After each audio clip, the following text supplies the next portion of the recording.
ದೇವಸ್ಥಾನ ವಫ್ ಪ್ರಾಪರ್ಟಿದಲ್ಲೇ. ಅದ್ರ ದೇವಸ್ಥಾನ ಕಟ್ಟಿದ್ರು ನಾವು ಮುಟ್ಟಕ್ ಹೋಗಲ್ಲ. ನಿಮ್ಮಂಗೆ ನಾವಿಲ್ಲ. ನೀವೆಲ್ಲೋ 200 ವರ್ಷ ಮಸೀದಿ ಕಟ್ಟಿರ್ತೀವಿ, ಅದಲ್ಲಿ ಲಿಂಗಾಯತಿ ಅಂತ ಹುಡ್ಕೋಕ್ ಹೋಗ್ತಿರಲ್ಲ, ಆ ತರ ನಾವು ಮಾಡಲ್ಲ. ವಫ್ ಆಸ್ತಿದಲ್ಲಿ ದೇವಸ್ಥಾನ ಕಟ್ಟಿದ್ರು ನಾವು ಅದಕ್ಕೆ ನಾವು ಮುಟ್ಟಲ್ಲ. ನೋಟಿಸ್ ನಮ್ ಕಾಲದಲ್ಲೂ ಕೊಟ್ಟಿದ್ದಾರೆ. ಈ ವಿಚಾರಕ್ಕಷ್ಟೇ ನಾವು ಕೇಳ್ತಾ ಇರೋದು. ಈ 100 ಮನೆ ವಿಚಾರಕ್ಕೆ ಯಾರು ಕೊಟ್ಟರು ನೋಟಿಸ್? ದಯಮಾಡಿ ಹೇಳಿ. ಎಲ್ಲರೂ ಕೊಟ್ಟಿದ್ದಾರೆ. ನೀವೇ ಕೊಟ್ಟರು? ಯಾರು ಕೊಟ್ಟಿರೋದು? ರಾಜಕೀಯ ಮಾಡೋದ್ ಬೇಡ ಅಂತ ನಿಮ್ಮಲ್ಲಿ ಕೈ ಜೋಡಿಸಿ ಮಣ್ಣು ಮಾಡಿ ಕೇಳ್ತೀನಿ. ಕೈ ಜೋಡಿಸಿ ಮಣ್ಣು ಮಾಡಿ ಕೇಳ್ತೀನಿ. ಆಯ್ತಾ? ನೋಡಿ, ರಾಜಕೀಯ ಮಾಡಿ ಇಶ್ಯೂ ಇಲ್ಲ ಅಂದ್ರೆ 25/6/2004 11 ಡಿಸ್ಟಿಕ್ ಅಲ್ಲಿ ವಫಾಲದನ್ನ ಹಮ್ಮಿಕೊಂಡಿದ್ದೆ ನಾನು. ಬೀದರಿಂದ ಹಿಡ್ಕೊಂಡು ಯಾದಗಿರಿ, ಗುಲ್ಬರ್ಗ, ಹುಬ್ಳಿ, ಧಾರವಾಡ, ಬೆಳಗಾಂ. ಬಿಜಾಪುರ ಬಂದಾದ್ಮೇಲೆ ಗೊಂದಲ ಸೃಷ್ಟಿ ಆಯಿತು. ಕಾರಣ ಅಂದರೆ ನಮ್ಮನೆ ಯತ್ನಾಳ್ ಅವ್ರಿಗೂ ಆಹ್ವಾನ ಕೊಟ್ಟಿದ್ದೆ ನಾನು, ನೀವು DC ಮೀಟಿಂಗ್ಗೆ ನೀವು ಬನ್ನಿ ಅಂತ. ಅವ್ರು ಯತ್ನಾಳ್ ಅವತ್ತು ಬಂದಿಲ್ಲ. 3 ದಿನ ಆದಮೇಲೆ ಅವ್ರು ಗೊಂದಲ ಸೃಷ್ಟಿ ಮಾಡಿ ಈ ರೈತರ ಜಾಗ ಎಲ್ಲ ವಕ್ಫ್ ಬೋರ್ಡ್ ಅವ್ರು ತೊಗೊಂಡು ಬಿಡ್ತಾ ಇದ್ದಾರೆ ಅಂತ ಹೇಳ್ಬಿಟ್ಟು ಒಂದು ಆರೋಪನ ಮಾಡಿರೋದು ತಮಗೆಲ್ಲ ಗೊತ್ತಿರೋದೇ ವಿಚಾರ. ನಾವು ಮಾಡಿರೋದು ಹಿನ್ನೆಲೆ ಏನಕ್ಕಂದರೆ, ಸನ್ಮಾನ್ಯ ಅಧ್ಯಕ್ಷ ವಫ್ ಅದಾಲತ್ ಮಾಡಿರೋದು ಬೆಲ್ಲ ಸಾಹೇಬರು ಅವತ್ತು ಬಂದಿದ್ದರು, ಧಾರವಾಡಲ್ಲಿ ಅವರು ಬಂದಿದ್ದರು, ಅವರು DC ಮೀಟಿಂಗಲ್ಲಿದ್ದರು. ಆ ಥರ ಯಾವುದನ್ನ ನಡೀತಾ ಬೆಲ್ಲ ಸಾಹೇಬ್ರೆ, ನಾನು ಬಲವಂತ ಮಾಡಿ ರೈತರ ಜಾಗ ಒಬ್ಬೊಡೆ ಹೆಸರಲ್ಲಿ ಮಾಡಿದ್ದಿ ಅಂತ ಆ ಮೀಟಿಂಗಲ್ಲಿ ನಾನು ಕೇಳಿದ್ನ ಅವತ್ತು. ನಾನು ಏನು ನ್ಯಾಯಬದ್ಧಾಗಿ ಏನು ಖಾತಾಗಳು ಮಾಡಬೇಕಂತ ಮಾಡಿ ಅಂತ ಹೇಳ್ಬಿಟ್ಟು ನಾನು ಸೂಚನೆ ಕೊಟ್ಟಿದ್ದು ತಾವು ಅವತ್ತು ಮುಂದೆ ಇದ್ರಿ. ತಮಗೆಲ್ಲ ಗೊತ್ತಿದ್ದಂಗೆ ವಫ್ ಆಸ್ತಿ ಟೋಟಲ್ ಇರೋದು 1,28,000 ಟೋಟಲ್ ವಫ್ ಆಸ್ತಿ. ವಫ್ ಆಸ್ತಿ ಇದು ಯಾವುದು? 1,28,000 ಅಂದರೆ ದಾನಿಗಳು ದಾನ ಮಾಡಿರೋದು. ಇದು ಯಾವುದು 1 ಇಂಚು ಸರ್ಕಾರದ 1 ಇಂಚು ಜಾಗ ಇಲ್ಲ. ಸರ್ಕಾರದ ಯಾವ್ದು ನಮ್ಮ ಜಾಗ ಇದೆ ಅಂದರೆ, ಖಬರ್ಸ್ 2017 ಮನೆ ಹಿಂದಿನ ಸರ್ಕಾರದಲ್ಲಿ ಸಿದ್ದರಾಮಯ್ಯ ಅವರು ಮುಖ್ಯಮಂತ್ರಿ ಮಾಡುವಾಗ ಒಂದು ಆದೇಶ ಮಾಡಿದ್ರು. ಬರೀ ಮುಸಲ್ಮಾನ್ ಸಮಾಜಕ್ಕಂತ ಇಲ್ಲ, ಎಲ್ಲ ಸಮಾಜದವ್ರಿಗೆ, ಹಿಂದೂ ಸಮಾಜದವ್ರಿಗೆ ರುದ್ರಭೂಮಿ ಏನಾರು ಬೇಕಾದರೆ ಅವ್ರಿಗೆ ಅಗತ್ಯ ಇದ್ದರೆ ಅವ್ರ ಜಾಗ ಕೊಡಿ, ಕ್ರಿಶ್ಚಿಯನ್ ಸಮಾಜಕ್ಕೆ ಮಶಾನಿಗೆ ಜಾಗ ಬೇಕಾದರೆ ಅವ್ರಿಗೂ ಕೊಡಿ, ಮುಸ್ಲಿಂ ಸಮಾಜಕ್ಕೆ ಖಬರಸ್ತಾನ್ಗೆ ಜಾಗ ಬೇಕಾದರೆ ಅವ್ರಿಗೂ ಕೊಡಿ ಅಂತ ಆದೇಶ ಮಾಡಿದಾದ್ಮೇಲೆ ನಾವು ಸರ್ಕಾರದಿಂದ ಖಬರಸ್ತಾನ್ಗಂತ ಜಾಗ ತಗೊಳ್ತಾ ಇದ್ದೀವಿ. ಅದು ಬಿಟ್ಟು 1 ಇಂಚು ನಾವು ಸರ್ಕಾರಿ ಜಾಗ ನಾವು ಯಾವುದು ವಕ್ಫ್ ಬೋರ್ಡ್ಗೆ ನಾವು ತಗೊಂಡಿಲ್ಲ, ಜಾಗ ಇಲ್ಲ. 1,28,000. 1,28,000ದಲ್ಲಿ ಕರ್ನಾಟಕ ಇಮಾಮ್ ಅಬಾಲಿಷನ್ ಲ್ಯಾಂಡಲ್ಲಿ 47,263 ಎಕರೆ ಹೋಯ್ತು. 47,263 ಎಕರೆ. ಕರ್ನಾಟಕ ಲ್ಯಾಂಡ್ ರಿಫಾರ್ಮ್ ಆ್ಯಕ್ಟಲ್ಲಿ 23,620 ಎಕರೆ ಹೋಯ್ತು. ಅದರಲ್ಲಿ ಸರ್ಕಾರಿ ಅಕ್ವೈರ್ ಮಾಡ್ಕೊಂಡಿರೋ ಪಬ್ಲಿಕ್ ಪರ್ಪಸ್ ಅಂತ ಹೇಳ್ಬಿಟ್ಟು ಒಂದು 3,000 ಚಿಲ್ಲರೆ 3,000 ಎಕರೆ ಸರ್ಕಾರ ಅವರು ಅಕ್ವೈರ್ ಮಾಡ್ಕೊಂಡು ಪಬ್ಲಿಕ್ ಪರ್ಪಸ್ ಅಂತ. ಇದು 17,969 ಎಕರೆ ಏನು ಪ್ರೈವೇಟರ್ ಎನ್ಕ್ರೋಚ್ ಮಾಡಿದ್ದಾರೆ. ಆ ಪ್ರೈವೇಟ್ ಎನ್ಕ್ರೋಚ್ ಮಾಡಿದ ಹಿನ್ನೆಲೆಯಲ್ಲಿ ನಾನೇನು ಮಾಡಿದೆ, ಎಲ್ಲ ಕಡೆ ವಫ್ ಅದಾಲತ್ ಮಾಡಬೇಕಂತ ವಫ್ ಅದಾಲತ್ ಮಾಡಿರೋದು. ಪ್ರೈವೇಟ್ ಎನ್ಕ್ರೋಚ್ಮೆಂಟ್ ಯಾರ್ದದು? ಯಾವುದು ಬೇರೆಯವ್ರದಿಲ್ಲ. 95% ಮುಸಲ್ಮಾನೇ ಇರೋದು. ವಫ್ ವರ್ಸ್ ಮುಸಲ್ಮಾನೇ 95%. ಎಲ್ಲೋ 5% ಬೇರೆಯವರಿದ್ದಾರೆ. ನಾವು ಯಾವುದೂ ದೇವಸ್ಥಾನ ಆಸ್ತಿ ಆಗಲಿ, ನಮ್ಮ ರೈತರದ್ದು ಇದ್ದಾಗಲಿ ನಾವು ತಗೊಳಕ್ಕೆ ನಮ್ಮ ಹಿನ್ನೆಲೆ ಇಲ್ಲ. ಇದು ವಫ್ ಅದಾಲತ್. ನಾನು ಹೇಳ್ಬಿಟ್ಟು ಕಂಪ್ಲೀಟ್ ಮಾಡ್ತೀನಿ. ಏನೀಗ ಬೇರೆಯವರು ಇದನ್ನ ಮಾಡಿ ಅದನ್ನ ಟೇಬಲ್ ಮಾಡಿಯಲ್ಲ? ಟೇಬಲ್ ಮಾಡ್ತೀನಿ ನಾನು. ಯಾರ್ಯಾರು ಒತ್ತುವರಿ ಆಗಿದೆ, ಟೇಬಲ್ ಮಾಡಿ ಟೇಬಲ್ ಮಾಡಿ ಮಾಹಿತಿ ಕೊಡ್ತೀನಿ ನಾನು. ಎಲ್ಲ ಅದನ್ನ ಇನ್ಯಾರೋ ಮಾಡಿದ್ದಾರೆ ಅಂತ ಮುಚ್ಚಿಟ್ಟು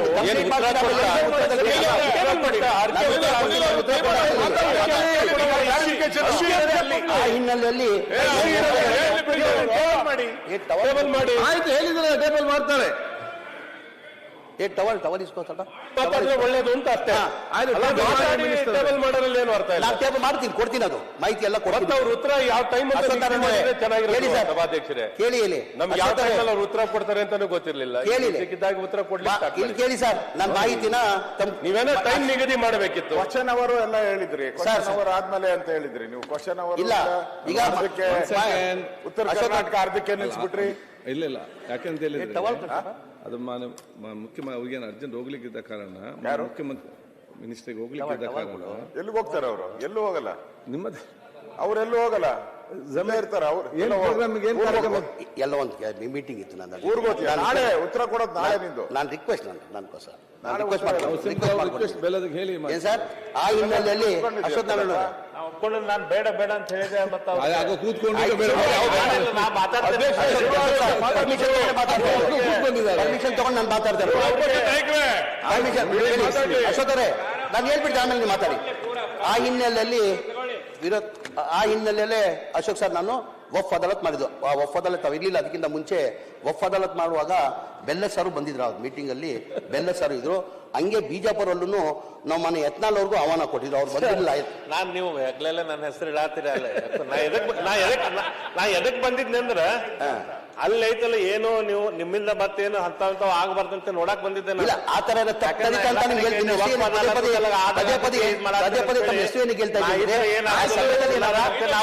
ಅಂತ ನಾನು ಹೇಳ್ತಾ ಇರೋದು. ಹಾಗಾಗಿ ಯತ್ನಾಳ್ ಅವ್ರಿಗೂ ನಾವು ಆಹ್ವಾನ ಕೊಟ್ಟಿದ್ವಿ, ನೀವು ಬನ್ನಿ ಅಂತ. ಯತ್ನಾಳ್ ಲೋಕಲ್ ಅವರು ಇದ್ರು, ಲೋಕಲ್ ಬಂದಿಲ್ಲ ಅವರು. ಆಮೇಲೆ 3 ದಿನ ಆದ್ಮೇಲೆ ಪ್ರತಿಭಟನೆ ಇಟ್ಕೊಂಡು ಎಲ್ಲ ರೈತರ ಆಸ್ತಿ ಎಲ್ಲ ಒಬ್ಬೊಡಿಗೆ ತಗೊಂಡ್ಬಿಡ್ತಾವ್ರೆ. 2,000 ಎಕರೆ ಅಂತಾರೆ ಯಾವುದೋ ಊರಲ್ಲಿ, 2,000 ಎಕರೆ ಅಂತ ಹೇಳ್ಬಿಟ್ಟು ಪ್ರೊಟೆಸ್ಟ್ ಮಾಡಿರೋದು ತಮಗೆಲ್ಲ ಗೊತ್ತಿದೆ, ಈ ರಾಜ್ಯ ಜನಕ್ಕೆ ಗೊತ್ತಿದೆ. ಆಮೇಲೆ DC ಅವನೇ ಹೇಳಿಕೆ ಕೊಟ್ಟರು, ವಿಡಿಯೋ ಮುಖಾಂತರ DC ಅವರು ಹೇಳಿಕೆ ಕೊಟ್ಟರು. ಏನು ಯತ್ನಾಳ್ ಅವ್ರು ಏನು ಆರೋಪ ಮಾಡ್ತಾರೆ ಆ ಥರ 2,000 ಎಕರೆ ಯಾವುದಿಲ್ಲ, ಬರೇ ವಫ್ ಆಸ್ತಿ ಇರೋದು, ಅಲ್ಲಿ 11 ಎಕರೆನೇ ಇದೆ ಅಂತ ಅವ್ರು DC ಅವರೇನೆ ವಿಡಿಯೋ ಮುಖಾಂತರ ಅವ್ರಿಗೆ ವಿಡಿಯೋ ಮುಖಾಂತರ ಹೇಳಿದ್ದಾರೆ. ಅಲ್ಲಿ ಗೊಂದಲ ಸೃಷ್ಟಿ ಆಯಿತು. ಇದು ಪದ್ಧತಿ ಇವತ್ತಿಂದ ಇಲ್ಲ, ಈ ವಫ್ ಅದಾಲತ್ ಮಾಡ್ಕೊಂಡು ಬರ್ತಾ ಇರೋದು, ಈ ನೋಟಿಸ್ಗಳು ಕೊಡ್ತಾ ಇರೋದು ಪದ್ಧತಿ ಇವತ್ತಿಂದ ಇಲ್ಲ, ಬಹಳ ಹಿಂದಿನ ಬರ್ತಾ ಇರೋದು. ಏನೋ 60-70 ವರ್ಷದಿಂದನೂ ಈ ಪದ್ಧತಿ ಎಲ್ಲ ಸರ್ಕಾರದಲ್ಲಿ, ಜನತಾದಳ ಸರ್ಕಾರಲ್ಲೂ ನೋಟಿಸ್ ಕೊಟ್ಟಿದ್ದೀವಿ, ಕಾಂಗ್ರೆಸ್ ಸರ್ಕಾರಲ್ಲೂ ನೋಟಿಸ್ ಕೊಟ್ಟಿದ್ದೀವಿ, BJP ಸರ್ಕಾರಲ್ಲೂ ನೋಟಿಸ್ ಕೊಟ್ಟಿದ್ದೀವಿ.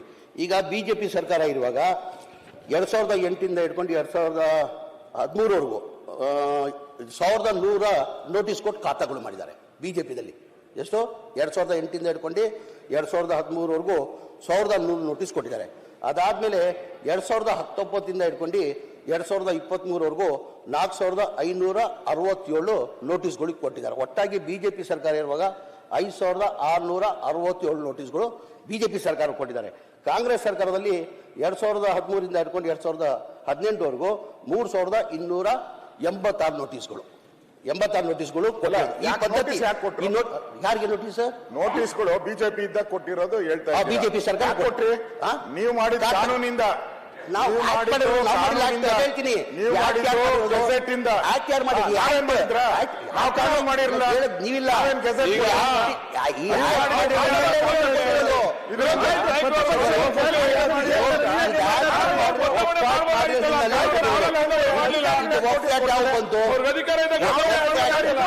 ಬಿಫೋರ್ ಇಂಡಿಪೆಂಡೆನ್ಸ್ ಅಲ್ಲಿ 1930 ವಫ್ ಆಕ್ಟ್ ಬಂತು. 1930 ವಫ್ ಆಕ್ಟ್ ಬಂತು. ಅದಾದ್ಮೇಲೆ ಸ್ವಲ್ಪ ಚೇಂಜಸ್ ಮಾಡ್ಬಿಟ್ಟು 1923 ವಫ್ ಆಕ್ಟ್ ಇರೋದು. ಅದಾದ್ಮೇಲೆ ನಮ್ಮ ಸರ್ಕಾರದಲ್ಲಿ ಆಗಿದ್ದು, ನಮ್ಮ ಸರ್ಕಾರದಲ್ಲಿ ನೋಟಿಸ್ ಕೊಟ್ರಿ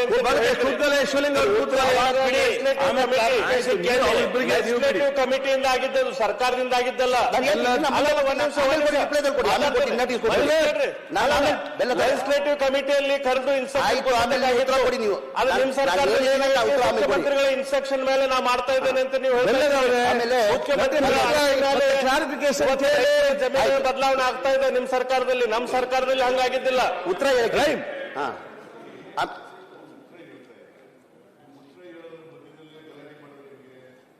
ನೀವು ಪರವಾಗಿ ಉತ್ತರ ಕೊಡ್ಲಿ, ಆಮೇಲೆ ಏನ್ ಕ್ಲಾರಿಫಿಕೇಶನ್ ಬೇಕು ನೀವು ಕೇಳಿ. ಅವರು ಉತ್ತರ ಕೊಡ್ಲಿಕ್ಕೆ ತಯಾರಾಗಿದ್ದಾರೆ. ಈಗ ಅಶೋಕ್ ಅವರು ಲೀಡರ್ ಆಫ್ ದಿ ಅಪೋಸಿಷನ್, ನೀವು ಅನೇಕ ವರ್ಷಗಳ ಕಾಲ ಮಂತ್ರಿಗಳಾಗಿದ್ರಿ. ಸರ್ಕಾರ ಉತ್ತರ ಕೊಡುವಾಗ ಮಧ್ಯೆ ಡಿಸ್ಟರ್ಬ್ ಮಾಡಿದ್ರೆ ಅವ್ರು ಉತ್ತರ ಕೊಡಕ್ಕಾಗತ್ತಾ? Let him reply. ಆಮೇಲೆ ಕೇಳಿ, ಏನ್ ಬೇಕಾದ್ರೂ ಕೇಳಿ, ಬರ್ಕಳಿ ಕೇಳಿ. ಆಮೇಲೆ ಈ ವಫ್ ಆಕ್ಟ್ ಬಂದಿರೋದು ಹೇಳ್ತಾ ಇದ್ದೀರಾ, ಸ್ವಾತಂತ್ರ್ಯ ಬರೋದು ಮುಂಚೆನೇ ಮುಖ್ಯಮಂತ್ರಿಗಳು ಹೇಳಿದ್ದಾರೆ ಮಂತ್ರಿಗಳು ಉತ್ತರ ಕೊಡುವಾಗ ನೀವೆಲ್ಲ ಡಿಸ್ಟರ್ಬ್ ಮಾಡಬಾರ್ದು ಅಂತ. ನಾನು ಹಂಗೆ ವಿರೋಧ ಪಕ್ಷ ನಾಯಕ ಮಾತಾಡುವಾಗ 12 ಜನ ಎದ್ದು ನಿಂತ್ಕೊಂಡು ಮಾತಾಡಕ್ಕೆ ಬಿಡಲಿಲ್ಲ. ಇಲ್ಲ, ಇನ್ಮೇಲೆ ಮಾತಾಡ ಕೊಡಲ್ಲ ಬಿಡಿ. ಮಾತಾಡ್ಬೇಡ್ರಪ್ಪ, ಇನ್ಮೇಲೆ ಯಾರು ಮಾತಾಡಲ್ಲ. 12 ಜನ ಇನ್ಮೇಲೆ ಯಾರು ಮಾತಾಡಲ್ಲ, ಮಾತಾಡಕ್ಕೆ ಬಿಡಲಿಲ್ಲ. ನೀವ್ ಹೇಳ್ತೀರಾ, ನೀವು ಗಲಾಟೆ ಮಾಡ್ತೀರಿ, ನೀವು ಮಾತ್ರ ಸುಮ್ಮನೆ ಅಂತ ಹೇಳಿ. ಒಂದೊಂದ್ಸಾರಿ ಕಂಟಿನ್ಯೂಯಸ್ ಆಗಿ ಮಾತಾಡಬಾರ್ದು ಅಂತೇನಿಲ್ಲ. ಅವ್ರಿಗೆ ಅನುಮಾನ ಬಂದಾಗ ಕೇಳ್ತಾರೆ. ನೀವು ಉತ್ತರ ಕೊಡಕ್ ಆಗಲ್ಲ ಅಂತಂದ್ರೆ ಕೊಡಬೇಡಿ. ಅಲ್ಲ, ವಿರೋಧ ಪಕ್ಷ ನಾವು ಮಾತಾಡುವಾಗ ಅವ್ರದ್ದೇನಿತ್ತು, ನಾವು ವಿರೋಧ ಪಕ್ಷದವ್ರು ಮಾತಾಡುವಾಗ ಯಾರು ಯಾರು ಪ್ರಶ್ನೆ ಮಂತ್ರಿ ಕೊಡ್ಬೇಕು. ರೂಲಿಂಗ್ ಪಾರ್ಟಿಯವರು ಉತ್ತರ ಕೊಡುವಾಗ ಯಾರು ವಿರೋಧ ಪಕ್ಷದವರು ಮಾತಾಡಬಾರ್ದು ಅಂತ let us pass A resolution, let us take A decision in this house. ಅಲ್ಲ ಹಂಗೆ ಆಗಲ್ರಿ, ಹಂಗ ಆಗೋದಿಲ್ಲ. ಅಲ್ಲ ನಮ್ಗೆ ಹೇಳ್ತಾ ಇದ್ದೀರಲ್ಲ ನೀವು, ಉತ್ತರ ಕೊಡಕ್ಕೆ ನೀವು ಮಾತ್ರ ಮಾತಾಡಬೇಡಿ. ತಗೋಬಹುದು, ನಾವು ಮಾತಾಡ್ತಾ ನೀವು ಡಿಸ್ಟರ್ಬ್ ಮಾಡಬೇಡಿ. ಹಾಗೆಲ್ಲ ಈಗ ಅವ್ರು ಉತ್ತರ ಕೊಡ್ಲಿ, ಅವ್ರು ಉತ್ತರ ಕೊಡ್ಲಿ. ಅಲ್ಲ, ನಾನು ಮಾತಿಗೆ ನಾವು ತೋರಿಸ್ತೀವಿ ಸರ್. ಏನು ಕೇಳಲೇಬೇಡಿ ಅಂತ ಹೇಳಕ್ ಹೋಗಲ್ಲ. 3 ಜನ 4 ಜನ ಒಟ್ಟಿಗೆ ಎದ್ದು ನಿಂತ್ಕೊಂಡು ಕೇಳಿದ್ರೆ ಏನು ನನಗೆ 12 ಜನ ಉತ್ತರ ಹೆಂಗೆ? 12 ಜನ ಎದ್ದು ನಿಂತ್ಕೊಂಡು ಇರೋರೆಲ್ಲ ಇನ್ಮೇಲೆ ಮಾತಾಡಲ್ಲ ಬಟ್ ನೀವೇ ರೆಕಾರ್ಡ್ ತೆಗೆಸ್ತಾ ಮಾಡಿದ್ರೆ ನಿಮ್ ಫೋರ್ಸ್ ಅಲ್ಲಿ ಕೇಳೇ ಇಲ್ಲ ಸರ್, ನಿಮ್ ಫೋರ್ಸ್ ಅಲ್ಲಿ ನಾವು ಕೇಳೇ ಇಲ್ಲ ಸರ್. ರೆಕಾರ್ಡ್ ತೆಗೆದು ಮುಖ್ಯಮಂತ್ರಿಗಳು ರೆಕಾರ್ಡ್ಸ್ ತೆಗಿಸಿ ನೋಡಿ ಯಾರ್ಯಾರು ಡಿಸ್ಟರ್ಬ್ ಮಾಡಿದ್ರು, ಎಷ್ಟೇ ಜನ ಎದ್ದಿದ್ರು. ಇನ್ಮೇಲೆ ಮಾಡಲ್ಲ ಅಂತ ಬಿಡಿ, ಇನ್ಮೇಲೆ ಮಾಡಲ್ಲ. ನಮ್ದು ಹೇಳ್ತೀರಾ ನೀವು ಸಾವಧಾನವಾಗಿ ನಡ್ಕೊಳ್ಳಿ. ನಮ್ಮವ್ರು ಮಾಡದೆ ಹಿಂಗೆ, ನಮ್ಮವ್ರು ಇದೇ ಕೆಲಸದಲ್ಲೇ ಬಂದಿರೋದು, ಅದೇ ಅಭ್ಯಾಸ ಅವ್ರಿಗೆ ಅನ್ನೋ ತರ ಹೇಳ್ತಾ ಇದ್ದ. ಅದೇ ಅಭ್ಯಾಸ ಆದ್ರೆ ಬಿಟ್ಬಿಡೋಣ. ನನಗೆ ಹೋದ್ ಸಾರಿ ಉತ್ತರನೇ ಕೊಡಕ್ ಬಿಡ್ಲಿಲ್ಲ, ಬಾವಿಗೆ ಇಳಿದು ಬಿಟ್ರಿ. ಹೌದು, ನೀವು ಉತ್ತರನೇ ಕೊಡಕ್ ಬಿಡ್ಲಿಲ್ಲ. ಅಲ್ಲ ಸರ್, ನೀವು ನಮಗೆ ಮಾತಾಡಕ್ಕೆ ಬಿಡ್ಲಿಲ್ಲ, ಅವ್ರು ಮಾತಾಡಕ್ಕೆ ಬಿಡ್ಲಿಲ್ಲ, ಅನಿವಾರ್ಯವಾಗಿ ಬಾವಿಗೆ ಹೋದ್ವಿ ನಾವು. ಈಗ ನೋಡಿ, ಪ್ರಜಾಪ್ರಭುತ್ವ ವ್ಯವಸ್ಥೆಯಲ್ಲಿ ಸಂಸದೀಯ ಚೌಕಟ್ಟಿನಲ್ಲಿ ಕೆಲಸ ಮಾಡುವಾಗ ಅನುಮಾನಗಳಿದ್ದಾಗ ಕೇಳಬೇಕು. ಬಟ್ ಅದನ್ನೇ ಒಂದು ಕಂಪ್ಲೀಟ್ ಆಗಿ ಉತ್ತರ ಕೊಡಕ್ಕೆ ಬಿಡೋದಿಲ್ಲ ನಾವು ಅನ್ನೋ ತರ ಆಗ್ಬಾರ್ದು, ಪರಿಸ್ಥಿತಿ ನಿರ್ಮಾಣ ಆಗ್ಬಾರ್ದು. ಇಲ್ಲ ಸರ್, ಒಬ್ಬೊಬ್ರು ಎದ್ದು ನಿಂತ್ಕೊಂಡು ಮಾತಾಡ್ಲಿ. ಈಗ ನಾನ್ ಮಾತಾಡುವಾಗ ಯಾರಿಗೋ ಒಬ್ಬರಿಗೆ ಡೌಟ್ ಬರ್ತೈತೆ, ಒಬ್ರು ಎದ್ದು ನಿಂತ್ಕೊಂಡು ಮಾತಾಡ್ಲಿ, ಕೇಳಲಿ, ನಂದೇನು ಅಬ್ಜೆಕ್ಷನ್ ಇಲ್ಲ. ನಾನು ಎಲ್ಲರೂ ಎದ್ದು ನಿಂತ್ಕೊಂಡು ಗಲಾಟೆ ಮಾಡಿದ್ರೆ ನಾವು ಮಾತಾಡೋದಂಗೆ. ನಮ್ ಸ್ಪೀಕರ್ ಅವರು ಬುಲೆಟ್ ಟ್ರೈನ್ ತರ ಇರ್ತಾರೆ, ಆಯ್ತಾ ಆಯ್ತಾ ಆಯ್ತಾ ಆಯ್ತಾ ಆಯ್ತಾ ಅಂತ ಹೇಳ್ತಾನೆ ಇರ್ತಾರೆ, ಬುಲೆಟ್ ಟ್ರೈನ್ ತರ. ಗೊತ್ತಿದೆ, ಅವ್ರು ಸಾಕಷ್ಟು ಅನುಭವ ಆಗಿದೆ, ಅವ್ರು ಮಾತಾಡ್ತಾರೆ. ಬೇರೆಯವ್ರನ್ನ ಮಾತಾಡಿದ್ರೆ, ವಿರೋಧ ಪಕ್ಷದ ನಾಯಕರು ಮಾತಾಡುವಾಗ, ಅಥವಾ ಅಶ್ವಥ್ ನಾರಾಯಣ ಮಾತಾಡುವಾಗ, ಅಥವಾ ಡೆಪ್ಟಿ ಲೀಡರ್ ಮಾತಾಡುವಾಗ, ಇನ್ಯಾರೋ ಬೇರೆಯವ್ರು ಮಾತಾಡುವಾಗ, ಸುನಿಲ್ ಮಾತಾಡುವಾಗ ಹೇಳಿದ್ರೆ ಸ್ಪೀಕರ್ ಇದ್ದಾರೆ, ಸ್ಪೀಕರ್ ಕಂಟ್ರೋಲ್ ಮಾಡ್ತಾರೆ. ನಾವು ಹಾಗಂತೇಳಿ ಅವ್ರು ಮಾತಾಡ್ತಾರೆ ನಾವು ಮಾತಾಡ್ತೀವಿ ಅಂತ ಅನ್ಬಾರ್ದು. ಆಯ್ತು, ಆಗಿಲ್ಲ ಅವ್ರು ಮಾಡೋದೇ ತಪ್ಪು ಹೇಳ್ಬೇಕು. ಈಗ ಎಲ್ಲ ಅಶೋಕ್ ಸಾಹೇಬ್ ಹೇಳ್ದಂಗೆ ಈ ಆಕ್ಟ್ ಇವತ್ತಿಂದ ಇಲ್ಲ, ಬಿಫೋರ್ ಇಂಡಿಪೆಂಡೆನ್ಸ್ ಅಲ್ಲೇನೆ 1913 ಆಕ್ಟ್ ಆಗಿರೋದು. ಏನೇ ಹಿಂದಿನ ಬಿಫೋರ್ ಇಂಡಿಪೆಂಡೆನ್ಸ್ ಬ್ರಿಟಿಷ್ ಕಾಲದಲ್ಲೇನೆ 1930 ಓದ್ತೀನಿ, ನಿಮ್ಗೆ ಡೀಟೇಲ್ ಕೊಡ್ತೀನಿ ನಾನು. 1930 ಆಕ್ಟ್ ಆಗಿರೋದು. ಅದಾದ್ಮೇಲೆ ಸ್ವಲ್ಪ ಚೇಂಜಸ್ ಮಾಡಿ ತಿರ್ಗಾ 1923 ಇನ್ನೊಂದು ಆಕ್ಟ್ ಮಾಡ್ತಾರೆ. ಅದಾದ್ಮೇಲೆ ಆಫ್ಟರ್ ಇಂಡಿಪೆಂಡೆನ್ಸ್ ಅಲ್ಲಿ 1954 ವಫ್ ಅಮೆಂಡ್ಮೆಂಟ್ ಆಕ್ಟ್ ಮಾಡ್ತಾರೆ. ಆ ಹಿನ್ನೆಲೆಯಲ್ಲೇ ನಾವೆಲ್ಲ, ನೀವು ಹೇಳಿದ್ರಿ, ಈ ಆಕ್ಟ್ ನೀವು ಮಾಡಿದ್ದಕ್ಕೋಸ್ಕರನೇ ನಾವೆಲ್ಲ ನೋಟಿಸ್ ಸರ್ವ್ ಮಾಡಿರೋದು. ಅದೇ ಕೆಲಸ ನಾನು ನೋಟಿಸ್ ಸರ್ವ್ ಮಾಡಿರೋದು ಅಂತ ತಮ್ಮ ಗಮನಕ್ಕೆ ತರ್ತೀನಿ. ಜೊತೆಯಲ್ಲಿ ಒಂದು ಸುಪ್ರೀಂ ಕೋರ್ಟ್ ಆದೇಶ ಆಗಿದೆ, ತಮಗೆಲ್ಲ ಗೊತ್ತಾಗಿ 1998 ಒಂದು ಇಟ್ ಇಸ್ ವಫ್ ಅಂತ ಹೇಳ್ಬಿಟ್ಟು ಸುಪ್ರೀಂ ಕೋರ್ಟಲ್ಲಿ ಆದೇಶ ಆಗಿರೋದು ತಮಗೆಲ್ಲ ಗೊತ್ತಾಗಿದೆ. ಅದಾದಮೇಲೆ ಲಾ ಡಿಪಾರ್ಟ್ಮೆಂಟಿಂದ ಒಂದು ಒಪಿನಿಯನ್ ಕೇಳ್ತಾರೆ, ಲಾ ಡಿಪಾರ್ಟ್ಮೆಂಟ್ಗೆ ಒಂದು ಒಪಿನಿಯನ್ ಕೇಳ್ತಾರೆ. ಇಟ್ ಇಸ್ ವಫ್ ಇದು ಅಪ್ಲಿಕೇಬಲ್ ಆಗ್ತದ ಅಂತ ಕೇಳ್ತಾರೆ. ಇಮಾನ್ ಅಬಾಲಿಷನ್ ಆಕ್ಟ್ ಅದಕ್ಕೆ ಇಂಪ್ಲಿಮೆಂಟ್ ಆಗ್ತದಂತ. ಅದಲ್ಲಿ ನಿಮ್ಮ ಸರ್ಕಾರ ಇರುವಾಗ ಮೋಸ್ಟ್ ಪ್ರಾಬಬ್ಲಿ ಸಮ್ಮಿಶ್ರ ಸರ್ಕಾರ ಇರ್ತದೆ 2019, ಇಲ್ಲ BJP ಸರ್ಕಾರ ಇರ್ಬೋದು. ಅದ್ರಲ್ಲಿ ಲಾ ಡಿಪಾರ್ಟ್ಮೆಂಟ್ ಅವರು ಹೇಳ್ತಾರೆ ಇದಕ್ಕೆ ಅಪ್ಲಿಕ ಆಗಲ್ಲ ಅಂತ ಹೇಳ್ತಾರೆ ಒಪಿನಿಯನ್ಗೆ. ಅದಾದ್ಮೇಲೆ ತಿರ್ಗಾ ಒಂದು ಸುಪ್ರೀಂ ಕೋರ್ಟ್ 2017 ಸುಪ್ರೀಂ ಕೋರ್ಟಲ್ಲಿ ಮೋಹನ್ ಶಾಂತಗಳು ಒಂದು ಜಡ್ಜ್ಮೆಂಟ್ ಕೊಡ್ತಾರೆ ಸುಪ್ರೀಂ ಕೋರ್ಟಲ್ಲಿ. ಏನಂತ ಕೊಡ್ತಾರೆ, once it is a notify it is final as per judgement, any dispute about the property they can approach civil court. ಏನಾರು ಹಂಗಿದೆ ಸಿವಿಲ್ ಕೋರ್ಟ್ ಹೋಗೋಕೆ ಅವಕಾಶ ಇದೆ ಅಂತ ಸುಪ್ರೀಂ ಕೋರ್ಟ್ ಜಡ್ಜ್ಮೆಂಟ್ ಇದು. ಸುಪ್ರೀಂ ಕೋರ್ಟ್ ಅವರು ಜಡ್ಜ್ಮೆಂಟ್ ಕೊಡ್ತಾರೆ. ಅದಾದಮೇಲೆ ಕೇಂದ್ರ ಸರ್ಕಾರ ಅಂತ ತಮಗೆಲ್ಲ ಗೊತ್ತಿರೋದು, ನಾನು ಪದೇ ರಿಪೀಟ್ ಮಾಡೋಕ್ಕೆ ಹೋಗಲ್ಲ. ನಿಮ್ಮದೇ ಮ್ಯಾನಿಫೆಸ್ಟೋದಲ್ಲಿ ಎನ್ಕರೇಜ್ಮೆಂಟ್ ತೆಗಿಬೇಕಂತ ಆಗಿರೋದು ತಮಗೆಲ್ಲ ಗೊತ್ತು, ಮೊನ್ನೆನೂ ಹೇಳಿದ್ದೀನಿ, ತಿರ್ಗಾ ಪದೇ ಹೇಳೋಕೆ ಹೋಗಲ್ಲ. ಕೇಂದ್ರ ಸರ್ಕಾರದಿಂದ ಏನು ಮಾಡ್ತಾರೆ, GPS ಮ್ಯಾಪಿಂಗ್ ಅಂತ ಹೇಳ್ಬಿಟ್ಟು GPS ಮ್ಯಾಪಿಂಗ್ ಅಂತ ಮಾಡಿಬಿಟ್ಟು 2014 ಹಿಡ್ಕೊಂಡು 2022 ₹5,99,00,000 ಅನುದಾನ ನಮ್ಮ ರಾಜ್ಯಕ್ಕೆ ಕೊಟ್ಟಿದ್ದಾರೆ. ಇಡೀ ರಾಜ್ಯಕ್ಕೆ ಕೊಡ್ತಾರೆ, 325 ಕೋಟಿ ಕೊಟ್ಟವ್ರೆ. ಇಡೀ ದೇಶಕ್ಕೆ ಎಲ್ಲ ರಾಜ್ಯಕ್ಕೆ ದುಡ್ಡು ಕೊಡ್ತಾರೆ. ನಮ್ಮ ರಾಜ್ಯಕ್ಕೆ ಸರ್ವೆ ಮಾಡಿಸಿ ಅಂತ ಹೇಳ್ಬಿಟ್ಟು 6 ಕೋಟಿ ಅನುದಾನನ ಕೇಂದ್ರ ಸರ್ಕಾರ ಕೊಟ್ಟಿದೆ. ಕೇಂದ್ರ ಸರ್ಕಾರದಿಂದ ಪ್ರತಿ ವರ್ಷ ಕೊಟ್ಕೊಂಡು ಬರ್ತಾವ್ರೆ. ನಮಗೆ 2014 ಹಿಡ್ಕೊಂಡು 2023 ಅನುದಾನ ಬಂದಿದೆ. ಅದ್ರ ಜೊತೆಯಲ್ಲಿ ಈಗ ಸರ್ಕಾರ ಆದೇಶ ತಾವು ಹೇಳ್ತೀರಾ ನೋಟಿಸ್ ಆಕ್ಟ್ ಪ್ರಕಾರ ಕೊಟ್ಟಿದ್ದೀವಿ ಅಂತ. ತಮ್ಮ ಸರ್ಕಾರ 2010 ಹಿಡ್ಕೊಂಡು 2023ವರೆಗೂ 6 ಸರ್ಕಾರ ಆದೇಶನ ಹೊರಡಿಸಿದ್ದೀರಾ. 2010 ನಿಮಿಷ ಆದೇಶ ಕೊಡ್ತೀನಿ. ತಾವು ಒಂದ್ ಮಿಸ್ ಮಾಡಿದ್ರಿ. ಇವತ್ತೇನು ಅನಾಹುತಗಳು ನಮ್ಮ ರಾಜ್ಯದಲ್ಲಿ ಆಗತ್ತಾವ, ನಾನು ಕೊನೆ ಅಲ್ಲ ಅದಕ್ಕೆ ಮೂಲ ಕಾರಣ ಅದನ್ನ ನೀವು ಮಿಸ್ ಮಾಡಿದ್ರಿ. 1957ರಲ್ಲಿ ಆದಂತ ಅಮೆಂಡ್ಮೆಂಟ್ ಬಗ್ಗೆ ಹೇಳಿದ್ರಿ. ರೆಹಮಾನ್ ಖಾನ್ ಅವರು ಮೈನಾರಿಟಿ ಮಿನಿಸ್ಟರ್ ಇದ್ದಾಗ UPA 2ದಲ್ಲಿ ಮನಮೋಹನ್ ಸಿಂಗ್ ಸೋನಿಯಾ ಗಾಂಧಿ ಆಡಳಿತದಲ್ಲಿ ಏನು ಕಾನೂನದಲ್ಲಿ ವಕ್ಫ್ ಕಾನೂನದಲ್ಲಿ ಏನು ಬದಲಾವಣೆ ಆಯ್ತು, ಆ ವಕ್ಫ್ ಕಾನೂನದಿಂದ ದೊಡ್ಡ ಅನಾಹುತಗಳು ಶುರುವಾದವು. ಅದ್ರ ಬಗ್ಗೆ ನೀವು ಹೇಳ್ತಾ ಇಲ್ಲ. ಆ ಕಾನೂನಿನ ಬಗ್ಗೆ ಹೇಳ್ತೀನಿ, ಕೊನೆಗೆ ಬರ್ತೀನಿ ನಾನು. ತಮ್ಮ ಹಿಂದಿನ ತಮ್ಮ ಸರ್ಕಾರ ಇರುವಾಗಲೇ 6 ನೋಟಿಸ್ಗಳು ಸರ್ಕಾರ ಆದೇಶ ಮಾಡಿದ್ದಾರೆ. 2004/1/2010 ಸರ್ಕಾರ ಆದೇಶ ಕಾಪಿ ಇದೆ, ನಾನು ಕಳಿಸ್ತೀನಿ. ನಾನು ಸರ್ಕಾರ ಆದೇಶ ಮಾಡಿರೋದು ಏನಂತ ಮಾಡ್ತಾರೆ, updating revenue records of waqf properties, all deputy commissioners are directed to examine waqf records ಅಂತ ಒಂದು ಆದೇಶ ಮಾಡ್ತಾರೆ. ಯಾವಾಗ 4/1/2010 ಗೌರ್ಮೆಂಟ್ ಆದೇಶ ಹೌದು. ನಿಮ್ಮ ಸರ್ಕಾರ BJP ಸರ್ಕಾರ, ಅವಾಗ ಮೋಸ್ಟ್ ಪ್ರಾಬ್ಲಿ ಯಡಿಯೂರಪ್ಪನೇ ಮುಖ್ಯಮಂತ್ರಿ ಆಗಿರ್ತಾರೆ ಆವಾಗ. ಅದು ಒಂದಾಯ್ತಾ. ಅದಾದ್ಮೇಲೆ ಇನ್ನೊಂದು 29/5/2010 ಇನ್ನೊಂದು ಸರ್ಕಾರ ಆದೇಶ ಹೊರಡಿಸ್ತಾರೆ. ಇನ್ನೊಂದು ಆದೇಶ ಅದನ್ನೆಲ್ಲ ಕಾಪಿ ಕೊಡ್ತೀನಿ ನಿಮಗೆ. ಏನಂತ, direction issues by the chief secretary, direction to all DCs SPs ಯಾವ ಡೇಟ್?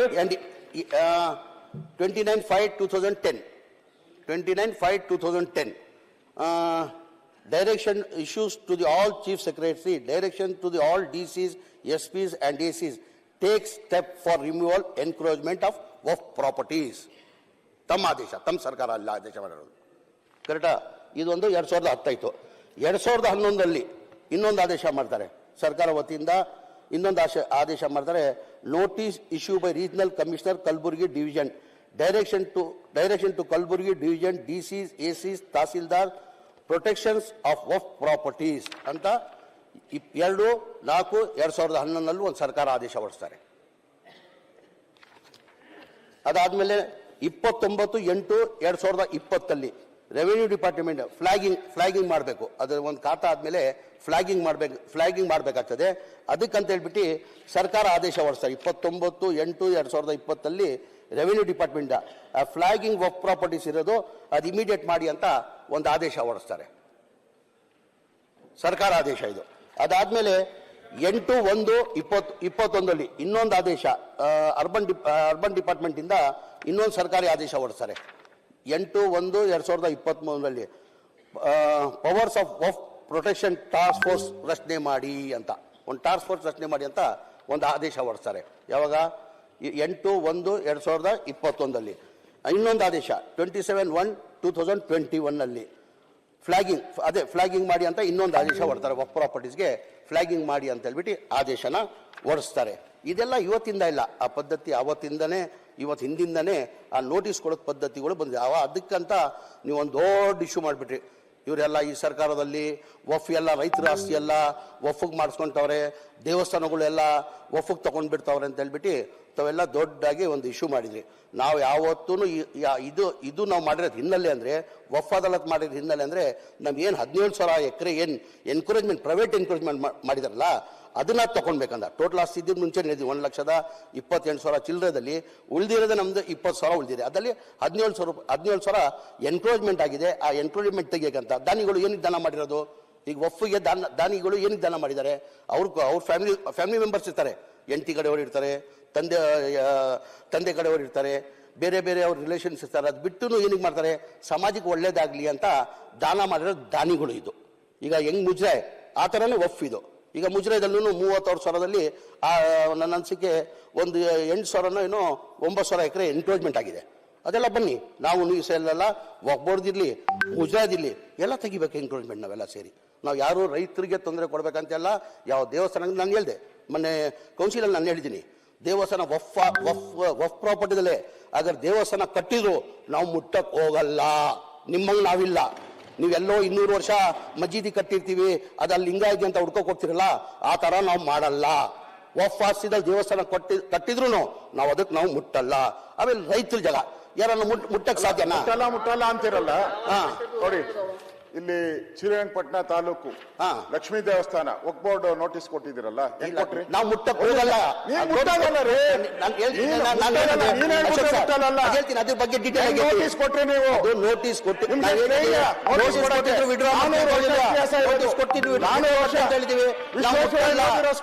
ಮಾಡ್ತೀವಿ. ದೇವಸ್ಥಾನ ಯಾರು ಮುಟ್ಟಕ್ಕಾಗಲ್ಲ. ಓದಿರೋ ಸ್ಕೂಲ್ ನೋಟಿಸ್ ವಾಪಸ್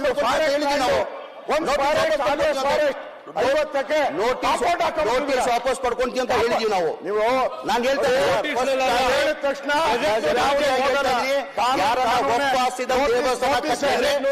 ಮುಟ್ಟಕ್ ಹೋಗಲ್ಲ, ಅದ್ರಲ್ಲಿ ಮುಟ್ಟಕ್ ಹೋಗಲ್ಲ. ಬಿಜೆಪಿ ಅವ್ರು ಮಾಡಿದ್ರು, ಬಿಜೆಪಿ ಅವರೆಲ್ಲ ನಾನು ಹೇಳ್ತಾರೆ ನೀವು ಕೊಟ್ಟಿರೋ ನೋಟಿಸ್, ಸರ್ಕಾರ ಮುಖ್ಯಮಂತ್ರಿಗಳು ಆದೇಶ ಮಾಡಿದ್ದಾರೆ, ಎಲ್ಲಾ ನೋಟಿಸ್ಗಳು ಮಾಡಿದ್ದಾರೆ. ಮೈಸೂರಲ್ಲಿ ಚಾಮುಂಡೇಶ್ವರಿ ಇದರಲ್ಲಿ 110 ಮನೆ ಕೊಂಡಿದ್ದಾರೆ, ಸುತ್ತಾ ಇದ್ದಾರೆ. ಸ್ಪಷ್ಟವಾಗಿ ಹೇಳಿದ್ದಾರೆ, ಬಹಳ ಸ್ಪಷ್ಟವಾಗಿ ಹೇಳಿದ್ದಾರೆ. ಯಾರು ಸ್ಪಷ್ಟವಾಗಿ ಹೇಳಿದ್ದಾರೆ? ಒಂದು ವೇಳೆ ಪ್ಲೀಸ್ ಕೂತ್ಕೊಳ್ಳಿ ಸತ್ಯನಾರಾಯಣ, ಒಂದು ವೇಳೆ ದೇವಸ್ಥಾನಗಳಿಗೆ ನೋಟಿಸ್ ಕೊಟ್ಟಿದ್ರೆ ಈಗಾಗಲೇ ನಾನು ವಾಪಸ್ ತಗೋಬೇಕು ಅಂತ ಹೇಳಿದ್ದೀನಿ. ರೈತರುಗಳಿಗೆ ಕೊಟ್ಟಿದ್ರೆ ವಾಪಸ್ ತಗೋಬೇಕು ಅಂತ ಹೇಳಿದ್ದೀನಿ. ಇನ್ನೂ ತಗೊಳ್ಳದೆ ಹೋದರೆ ತಗೊಳ್ತೀವಿ, ನಂಬರ್ 1. ನಂಬರ್ 2, ದೇವಸ್ಥಾನಗಳಿಗೆ ಅದು ವಕ್ಫ್ ಪ್ರಾಪರ್ಟಿ ಇದ್ರೂ ಕೂಡ ದೇವಸ್ಥಾನದ ಪ್ರಾಪರ್ಟಿ ದೇವಸ್ಥಾನ ಮಾಡ್ಕೊಂಡಿದ್ರೆ ಆ ಪ್ರಾಪರ್ಟಿಗಳನ್ನ ವಾಪಸ್ ತಗೊಳ್ಳಲ್ಲ.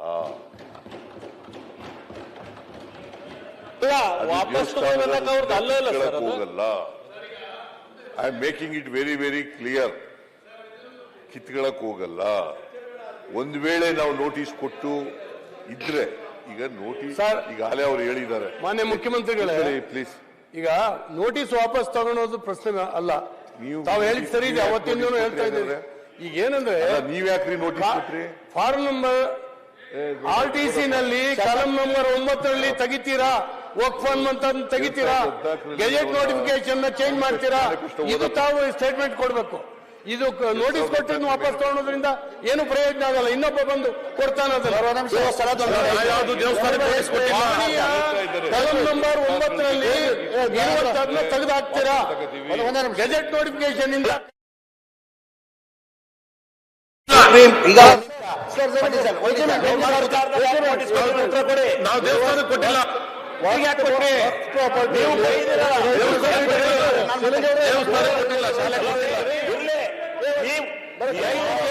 ಸರ್ಕಾರದಲ್ಲಿ ಹಂಗೆ ಅವರು ಕೊಟ್ಟು ವಾಪಸ್ ತಗೋತಾರೆ.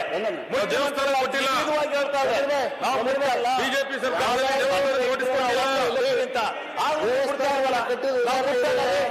ಇಡೀ ಏನ್ ನಾವು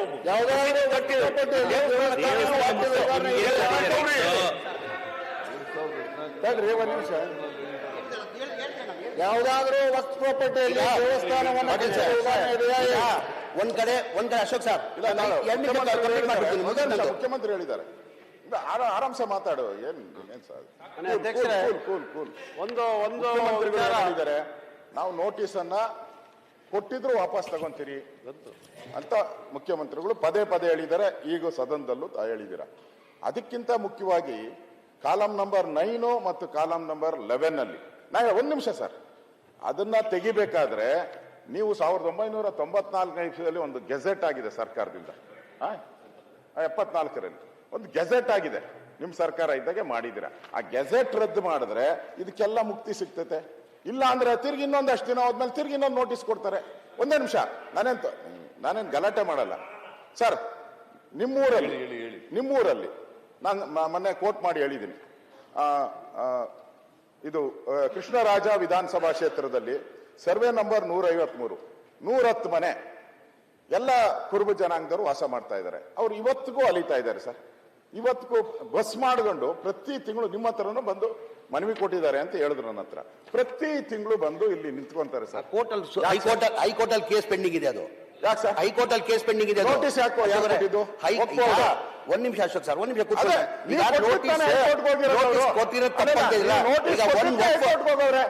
ಹೈಕೋರ್ಟ್ ಹೋಗಿಲ್ಲ. ನಾನು ಮಾತಾಡಲ್ಲ. ನೋಟಿಸ್ ಕೊಟ್ಟಿದ್ದ ಹೈಕೋರ್ಟ್ ನಾನು ಹೇಳ್ತೀನಿ ಕೇಳಿ. ಇದ್ರಲ್ಲ ಇಂಥವು ನೂರಾರಿದೆ, ಇಂಥದ್ದು ನೂರಾರಿದೆ. ಆ ನೋಟಿಸ್ ಯಾವಾಗ ಕೊಟ್ಟಿದ್ದು ದಯಮಾಡಿ ಹೇಳಿ ಅದು. ಇವರು ಜನರಲ್ ಕೃಷ್ಣರಾಜ ಸಾಗರದಲ್ಲಿ ನೋಟಿಸ್ ಯಾವಾಗ ಕೊಟ್ಟಿರೋದು? ಯಾವ ಟೈಮಲ್ಲಿ ಕೊಟ್ಟಿರೋದು ದಯಮಾಡಿ.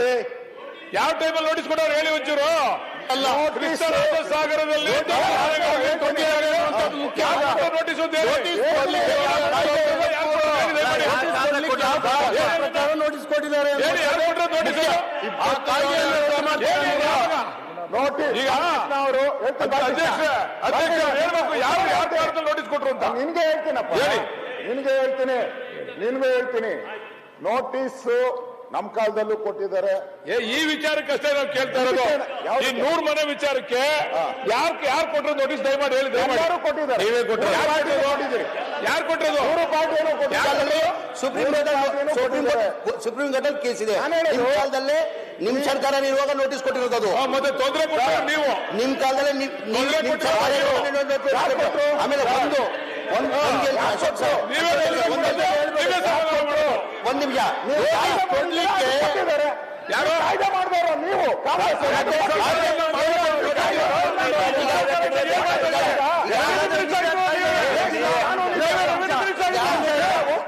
ನೋಟಿಸ್ ಕೊಟ್ಟು ಅವರು ನಾಳೆ ಅದು ತಗೊಂಡಿಲ್ಲ. ನೀವು ವಾಪಸ್ ತಗೊಬೇಕಾಗಿದ್ದ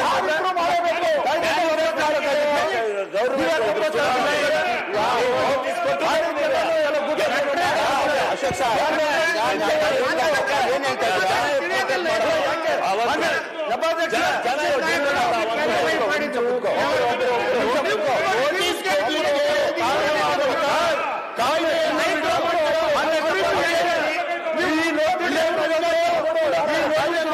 ಬಿಜೆಪಿ ಸರ್ಕಾರ ಇದ್ದಾಗ ಒಬ್ರು ಅದಾದ್ಮೇಲೆ ಸರ್ಕಾರ ಇರ್ತಲ್ಲ ಅವಾಗ ಯಾಕೆ ವಾಪಸ್ ತಗೊಂಡಿಲ್ಲ? ಕಾಯ್ದೆ ಕೇಳಿ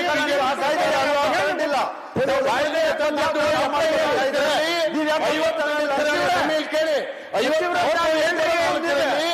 ಕಾಯ್ದೆ ಮಾಡೋದು ಆ ಕಾಯ್ದೆ ಪ್ರಕಾರ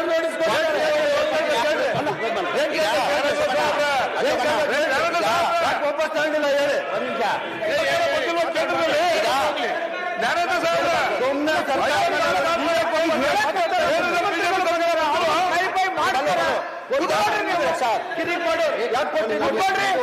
ಈಗ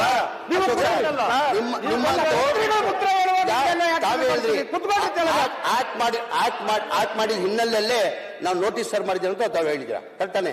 ನಾವು ಆಕ್ಟ್ ಮಾಡಿದ ಹಿನ್ನೆಲೆಯಲ್ಲಿ ನಾವು ನೋಟಿಸ್ಗಳು ಸರ್ವ್ ಮಾಡಿದ್ದೀವಿ. ನಿಮ್ ಸರ್ಕಾರ ಇರುವಾಗ ನೀವು ಯಾವತ್ತೂ ಹೇಳಿಲ್ಲ.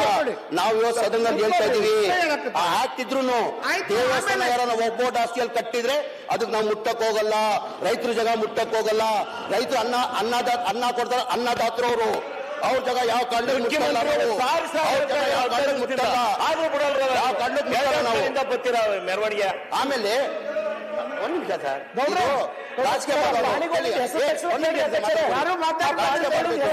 ಈ ತರ ದಯಮಾಡಿ ನಾನು ವಿರೋಧ ಪಕ್ಷ ಎಲ್ಲ ಮುಖಂಡರು ಮಾಡಿ ಈ ತರ ರಾಜಕೀಯ ಮಾಡಬೇಡಿ. ಏನಕ್ಕೆ ಇದು ರಾಜಕೀಯ ಮಾಡಿದ್ರಿ?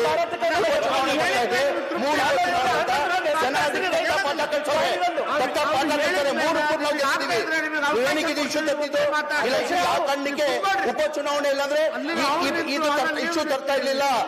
ಉಪಚುನಾವಣೆ ಇಶ್ಯೂ ತಂದ್ರಿ. ಜನ ಏನ್ ಮಾಡ್ರು? ಕರ್ನಾಟಕ ರಾಜ್ಯದ ಜನ ಮೂರು ಕಾಂಗ್ರೆಸ್ ಗೆಲ್ಸ್ಕೊಟ್ರು. ರಾಜಕೀಯ ಮಾಡಿ ಬೇರೆ ತರ ರಾಜಕೀಯ ಮಾಡಿ ಜನಗಳಲ್ಲಿ ಎತ್ಕಟ್ಟಕ್ಕೆ ಕೆಲಸ ಮಾಡಬೇಡಿ. ನಾನು ಓಪನ್ ನಾನು ಮುಸ್ಲಿಂ ಆಗಿರ್ಬೋದು, ಹಿಂದೂಸ್ತಾನಿ ಕನ್ನಡ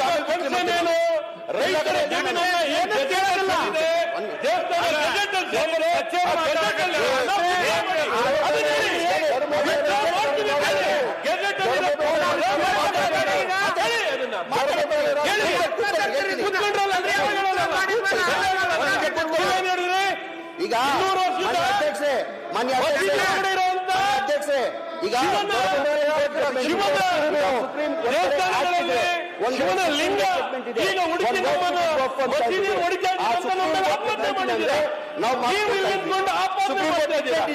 ನಾವ್ ಹೆಂಗ್ ಮಾಡ್ತೀವಿ? ಜಡ್ಮೆಂಟ್ ಕೊಟ್ಟಿದ್ದಾರೆ. ಮಸೀದಿ ಹೋಗ್ರೆ ಆ ಅಂತ judgment ಇವರೇ ನಾವು ಹುಡುಕಿ. ಆ judgment ವಿರೋಧ ಮಾಡಿದ್ರೆ ಮಸೀದಿ ನಿಮ್ಮ ಸರ್ಕಾರ ಇತ್ತು. ನೀವೇನ್ ಮಾಡಿದ್ರಿ?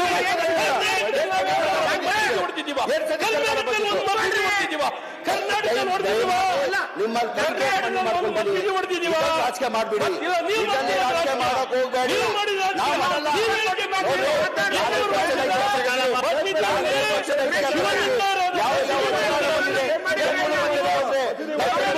ನಮ್ಮ ಸಾಧ್ಯನೇ ಹಿಂದೂ ಬೇರೆ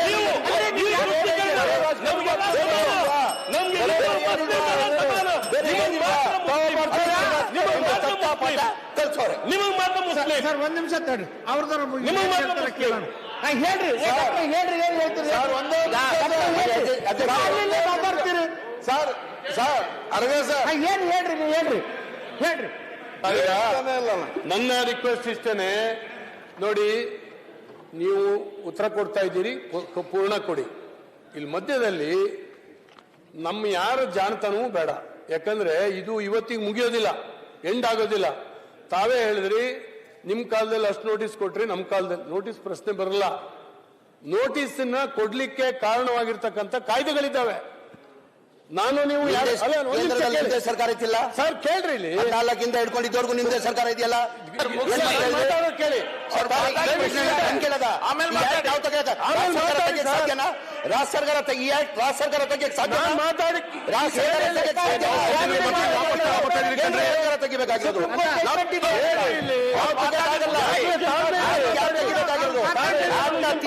ಬೇಕಾದ್ರೆ ಕೇಂದ್ರ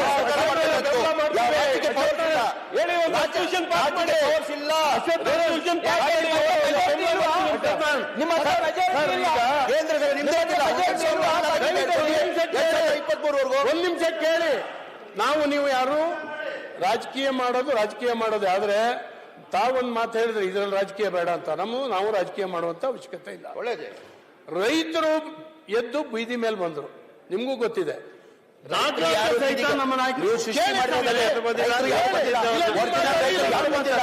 ಒರಿಜಿನಲ್ ರೈತರು ಯಾರು ಬಂದಿಲ್ಲ. ನೀವು ಸೃಷ್ಟಿ ಮಾಡಿ ರಾಜಕೀಯ ಮಾಡಿರೋದ್ರಲ್ಲಿ ರೈತರು ಬಂದಿಲ್ಲ, ಒರಿಜಿನಲ್ ರೈತರು. ಮತ್ತೆ ಇನ್ಯಾರು ಬಂದಿಲ್ಲ? ಅನ್ಯಾಯ ಆಗಿದ್ರೆ ನಮ್ದು ಮಾಡಿ. ನಾನು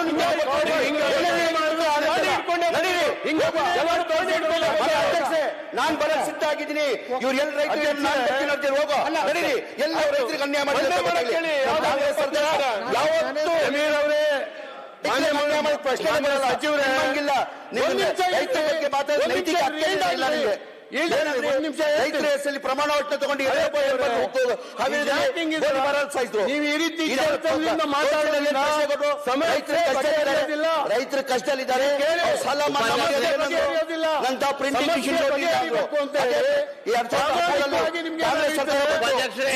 ಮುಖ್ಯಮಂತ್ರಿ ಆದ್ರು ಒಂದೇ ವರ್ಷಕ್ಕೆ ಸಾಲ ಮಾಡಿದ್ರು. ಅವ್ರ ಉತ್ತರ ರೈತರ ಬಗ್ಗೆ ಮಾತಾಡ್ತಾರೆ. ನೀವೇ ಇಲ್ಲಿ ಅನ್ಯಾಯ ಆಗಿದೆ ಹೋಗು ಅಂತೇಳು.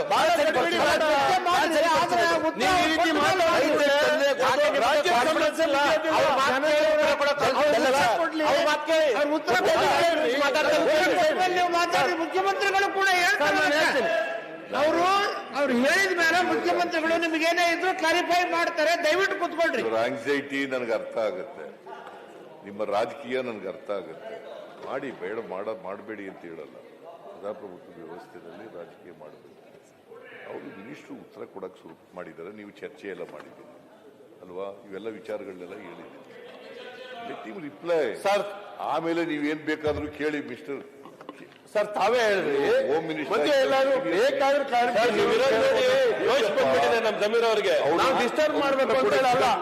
ಬಿಡಲ್ಲ ಅಂತಂದ್ರೆ ಏನ್ ಮಾಡ್ಬೇಕು? ನಾವು ಹೇಳಿದಾಗೆ ಉತ್ತರ ಕೊಡ್ಬೇಕಾ? ನಾವು ಹೀಗೆ ಮಧ್ಯ ನೀವು ಪ್ರಶ್ನೆಗಳಿಗೆಲ್ಲ ಉತ್ತರ ಕೊಡ್ತಾ ಇಲ್ಲ. ಒಂದು ಸಣ್ಣ ಕ್ಲಾರಿಫಿಕೇಶನ್ ಪೊಲಿಟಿಕಲ್ ಸ್ಟೇಟ್ಮೆಂಟ್ ಅವರು ರಿಪ್ಲೈ ಸರ್. ಅವರು ಕಂಪ್ಲೀಟ್ ಇಸ್ ರಿಪ್ಲೈ. ಕ್ಲಾರಿಫಿಕೇಶನ್ ಕೇಳೋದಲ್ಲ ಟು ಕ್ವಶನ್ ಹಿಮ್. ಅಲ್ಲಲ್ಲ, ಅವ್ನು ಏನಾದ್ರು ತಪ್ಪು ಮಾಡಿದ್ರೆ ಅಥವಾ ಸರಿ ತಪ್ಪು ಮಾಡಿದ್ಕೆ ಪ್ರಶ್ನೆ ಅನುದಾನ ಇದ್ರೆ ಆಮೇಲೆ ಪ್ರಶ್ನೆ ಕೇಳಿ. ಅದನ್ನ ಅದು ಬಿಟ್ಬಿಟ್ಟು ಕ್ಲಾರಿಫಿಕೇಶನ್ ಕ್ಲಾರಿಫಿಕೇಶನ್ ಅಲ್ಲ ಯಾಕಂತಂದ್ರೆ ಅವ್ರು ಏನ್ ಹೇಳಿದ್ರು ಗೊತ್ತಾ, ಮಾನ್ಯ ನಾವು ಮಸೀದಿ ಹೊರಗಡೆ ಇರುವಂತ ಸದಸ್ಯರೇ ಶಿವಲಿಂಗ ಇರುವಂತ ಲಿಂಗಗಳು ಇರುವಂತದನ್ನ ಮಸೀದಿಗಳನ್ನ ಹೊಡೆದಿದ್ದೀರಾ ಅಂತ ಹೇಳಿದ್ರು. ಇಲ್ಲ ಹಂಗಿಲ್ಲ ಹೇಳಿದ್ರು ಅವರು.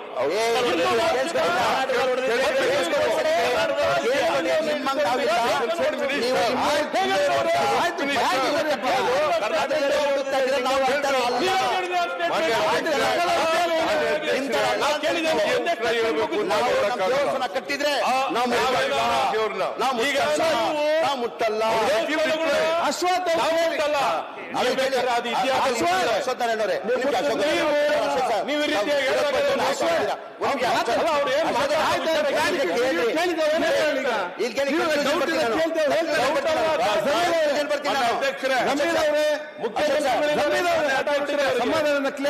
ಮಿಸ್ಅಂಡರ್ಸ್ಟ್ಯಾಂಡ್ ಆಗಿರ್ಬೋದು. ಕ್ಲಾರಿಟಿ ಕರೆಕ್ಟ್ ಮಾಡಿ. ನಿಮ್ಗೆ ಹೇಳ್ತಿದ್ದೀನಿ. ಒಂದೇ ನಿಮಿಷ ಸರ್. ನಾನು ಅಪೋಸಿಷನ್ ಲೀಡರ್. ನಾನು ಮಾತಾಡುವಾಗ ಪರ್ಟಿಕ್ಯುಲರ್ ಆಗಿ ಮುಖ್ಯಮಂತ್ರಿಗಳೇ, ನಾನು ಸರ್ವೆ ನಂಬರ್ ಹೇಳಿದೆ, ಪರ್ಟಿಕ್ಯುಲರ್ ಮೈಸೂರು ಹೇಳಿದೆ, ನಾನು ಚಿಕ್ಕಬಳ್ಳಾಪುರ ಹೇಳಿದೆ, ಆಮೇಲೆ ಮಂಡ್ಯ ಹೇಳಿದೆ, ಆಮೇಲೆ ರಾಯಚೂರು, ಈ ಥರದ ಪರ್ಟಿಕ್ಯುಲರ್ ಸರ್ವೆ ನಂಬರ್ ಹೇಳಿದೆ.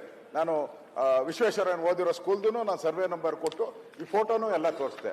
ನನಗೆ ಹೆಂಗ್ ಉತ್ತರ ಬೇಕು ಅಂತ ನಾನು ಕೇಳೋದು, ನಾನು ಬಯಸೋದು, ಹಂಗೆ ಕೊಡಿ ಅಂತ ಹೇಳಕ್ಕಾಗಲ್ಲ. ನಾನು ಹೇಳಿದ ಪಾಯಿಂಟ್ನ ಅವ್ರು ನೋಟ್ ಮಾಡ್ಕೋಬೇಕಾಯ್ತು. ನೀವು ಈ ತರ ಹೇಳಿದ್ರಿ, ವಿಶ್ವೇಶ್ವರಯ್ಯನವ್ರು ಓದಿದ ಶಾಲೆನ ನೀವು ಮಾಡಿದ್ದೀರಾ ಅಂತ ನಾನು ಹೇಳ್ತಾ ಇದ್ದೀನಿ. ಆ ಥರದ್ದು ಇಲ್ಲ, ಹಾಗೆ ಹೇಳ್ಬೇಕು. ಮತ್ತೆ ಮೈಸೂರ್ದು ನಾನು ಹೇಳಿದೆ 110 ಮನೆಗಳದು ನೀವು ಕೊಟ್ಟಿದ್ದೀರಾ, ಇಲ್ಲ ಆ ಥರದ್ದಿಲ್ಲ, ಆ ಥರದ್ದು ಏನಾನ ಇದ್ರೆ ಇಮಿಡಿಯೇಟ್ ಆಗಿ ನಾನು ವಜಾ ಮಾಡ್ತೀನಿ ಅಂತ ಒಂದೊಂದೇ ಹೇಳಿದ್ರೆ ಅದಕ್ಕೆ ಅರ್ಥ ಬರ್ತಾ ಇತ್ತು. ಇವರು ಸುಮ್ಮನೆ ಜನರಲ್ ಆಗಿ ಸ್ಟೇಟ್ಮೆಂಟ್ ಮಾಡಿದ್ರೆ ಅದು ಸ್ಯಾಂಟಿಟಿ ಬರಲ್ಲ. ನಾವು ಇಷ್ಟು ಜನ ಮಾತಾಡಿದ್ರಿ, ಒಂದು ಸ್ಯಾಂಟಿಟಿ ಬರ್ಬೇಕಾದ್ರೆ ಈಗ ಮುಖ್ಯಮಂತ್ರಿಗಳು ಅವ್ರು ಮಾತಾಡುವಾಗ ನಾವು ನೋಟ್ ಮಾಡ್ಕೊಂಡು ಮಾತಾಡ್ಬೇಕು. ಇಲ್ಲ ನಾನು ಮಾತಾಡಿದ ವಿಚಾರಗಳನ್ನ ಮುಖ್ಯಮಂತ್ರಿಗಳು ಹೇಳ್ತಾರೆ, ನೀವು ಹಿಂಗೆ ಹೇಳಿದೆ ಅದಕ್ಕೆ ಇದು ಉತ್ತರ ಅಂತ ಹೇಳ್ತಾರೆ. ಹಾಗೆ ಹೇಳಿದ್ರೆ ಯಾರು ಮಾತಾಡೋದೇ ಇಲ್ಲ, ಮುಗ್ದೋಯ್ತು ನಮ್ದು, ಅಲ್ಲಿಗೆ ಕೇಳೋ ಪ್ರಶ್ನೆನೇ ಬರಲ್ಲ. ಅವ್ರು ಅದನ್ನ ಹೇಳ್ತಾ ಇಲ್ಲ, ಜನರಲ್ ಆಗಿ ಹೇಳ್ತಾರೆ. ಜನರಲ್ ಬೇಕಾಗಿಲ್ಲ, ಪರ್ಟಿಕ್ಯುಲರ್ ನಾವ್ ಏನೇನ್ ಕೇಳಿದ್ವಿ ಅದ್ರ ಬಗ್ಗೆ ಕ್ಲಾರಿಟಿ ಹೇಳ್ಬಿಟ್ರೆ ಮುಗ್ದೋಯ್ತು. ಪ್ರಾರಂಭ ಮಾಡಿದ್ದಾರೆ. ಇವ್ರು ಕೇಳದಂತ ಇವರು ಎತ್ತಿರ್ತಕ್ಕಂಥ ವಿಚಾರ ಇದೆಯಲ್ಲ, ಮೈಸೂರದಿರ್ಬೋದು, ಶ್ರೀರಂಗಪಟ್ಟಣದಿರ್ಬೋದು, ಚಿಕ್ಕಬಳ್ಳಾಪುರದಿರ್ಬೋದು, ಅಥವಾ ಯಾವುದೇ ಇರ್ಬೋದು, let him reply, let him answer your question. ಆಮೇಲೆ ನೀವು ಕೇಳಿ. ಬಿಟ್ಟೋದ್ರೆ ಕ್ವಶನ್, ಅವ್ರು ಏನಾದ್ರು ಬಿಟ್ಟೋದ್ರೆ ಕೇಳಿ, ಆಮೇಲೆ ಕ್ಲಾರಿಫಿಕೇಶನ್ ಕೇಳಿ. ಅದು ಬಿಜೆಪಿ ಸರ್ಕಾರ ಇರುವಾಗ ಅಂತ ಮುಂಚೆ ಹೇಳಿದೆ. ಅದು ಕೋರ್ಟಲ್ಲೂ ಕೇಸ್ ಇದೆ. ಸರ್ ಒಂದ್ ನಿಮಿಷ ಕೊಟ್ಟಿಲ್ಲ ಸರ್, ನಾವ್ ಹೆಂಗೆ ನಾವು ನೋಟಿಸ್ ಕೊಟ್ಟಿಲ್ಲ. ಅದಕ್ಕೆ ನಾವು ಒಪ್ಕೊಳ್ಳಿದ್ರೆ ಹೆಂಗ್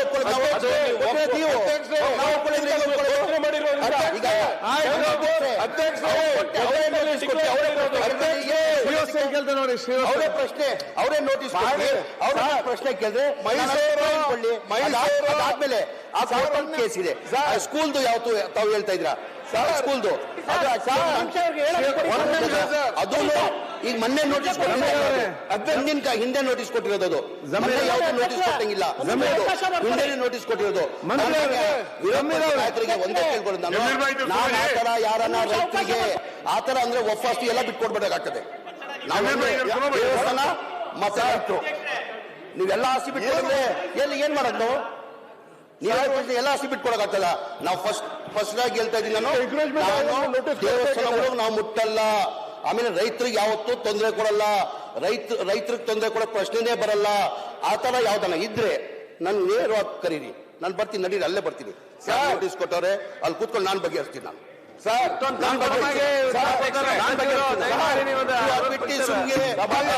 ಅಂತ ಮಾಧ್ಯಮದಲ್ಲಿ ಮಾತಾಡೋದು ಸರಿ ಇಲ್ಲ ಅಂತ ಹೇಳ್ತಾರೆ.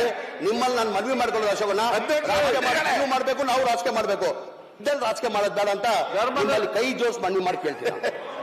ಕೈ ಜೋಡಿಸಿ ಮನವಿ ಮಾಡಿ ಕೇಳ್ತೀನಿ. ಬನ್ನಿ ನೋಡಿ, ರಾಜಕೀಯ ಮಾಡಿ ಇಶ್ಯೂ ಇಲ್ಲ ಅಂದ್ರೆ ನೀವು ಕೇಳಿದ್ದಾವು. ಜನ ಬೇಸತ್ತಿದ್ದಾರೆ, ಇದು ಕೇಳಿ. ಅಶೋಕ್ ಸರ್, ಒಂದಿಗೆ ನಾನು ಮಾತು ಇಲ್ಲ,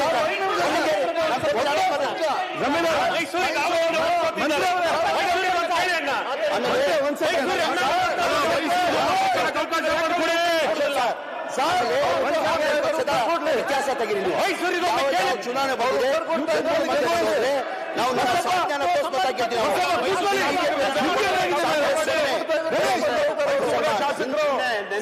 ಗಣೇಶ್ ಉಚ್ಚ ನ್ಯಾಯಾಲಯದಲ್ಲಿ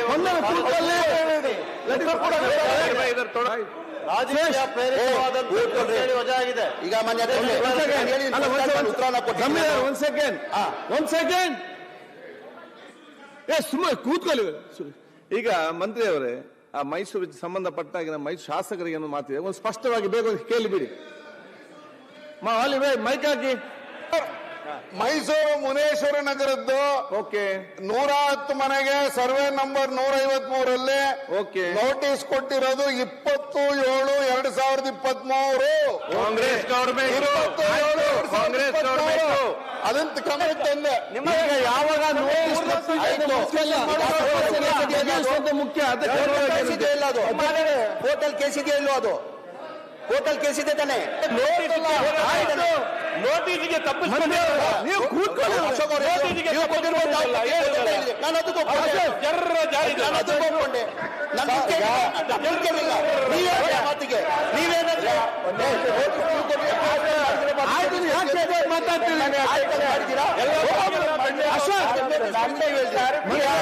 ಅಶೋಕ್ ಸರ್